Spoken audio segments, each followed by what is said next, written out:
Hi friends, welcome to Skyflare network. Tollywood and Bollywood fans కోసం SS Rajamouli update. మన legendary director SS Rajamouli సినిమాల విషయంలో కేవలం మాస్టర్ డైరెక్టర్ మాత్రమే కాదు, ప్రమోషన్ మాస్టర్ కూడా అని అందరికీ తెలిసిందే. ఆయన సినిమా చేసే ప్రతి ప్రాజెక్టు పెద్ద పబ్లిక్ అటెన్షన్ పొందేలా పూర్తి ప్రణాళికతో ప్రమోట్ చేస్తారు. ఇంతవరకు చాలా డైరెక్టర్స్ పాన్ ఇండియా సినిమాలు చేయడం ప్రయత్నించారు. కొందరు విజయవంతం అయ్యారు, కానీ రాజమౌళి లాంటి విస్తృతమైన ప్రతి ఎడిట్లో ప్రమోషన్ స్కోప్ ఎవరూ ఫాలో చేయలేదు.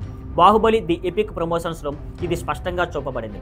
రాజమౌళి ప్రతి సినిమా ముందు కొద్ది నెలలు ప్రీ ప్రమోషన్స్ కోసం కేటాయిస్తారు.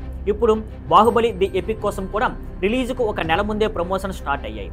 ప్రొడ్యూసర్ షోబుతో ఇంటర్వ్యూలు, ప్రధాన థియేటర్స్ అండ్ మల్టీప్లెక్స్లో స్టాండీలు, social media and media engagement, ఇంకా కొందరు డైరెక్టర్స్ రిలీజ్ ముందు ఒక్క ప్రీ రిలీజ్ ఈవెంట్ మాత్రమే చేస్తారు, లేదా ట్రైలర్ ఫ్యూ రోజుల ముందే రిలీజ్ చేస్తారు. ఫలితంగా సినిమాలు కొన్ని రాష్ట్రాల్లో హిట్ అవుతాయి, ఇతర భాషల్లో ఫెయిల్ అవుతాయి. ప్రమోషన్ లేని కారణం రాజమౌళికి తెలుసు. ఎంత కష్టంగా సినిమా చేసినా ప్రమోషన్స్ లేకుంటే ఆడియన్స్కి చేరదు. అందుకే ఆయన సినిమాలు సౌత్ నుండి నార్త్ వరకు పెద్ద ఓపెనింగ్స్ తీసుకుంటాయి. ఇవి బాహుబలి 1 and 2 యొక్క కాంటెంట్ అయినా రాజమౌళి దీన్ని స్టాండ్లోనే యూనిక్ సినిమాగా చూపించాలని, మరొక ఎపిక్ సినిమా అనుభవం అందించాలనుకున్నారు. మొత్తం మీద రాజమౌళి ప్రమోషన్ ఫ్యాషన్ అనేది ఇతర డైరెక్టర్స్కి ఒక పెద్ద పాఠం. వారు కూడా దీన్ని ఫాలో చేసి తమ సినిమాలను పెద్ద స్కేల్లో ప్రమోట్ చేస్తారా చూడాలి.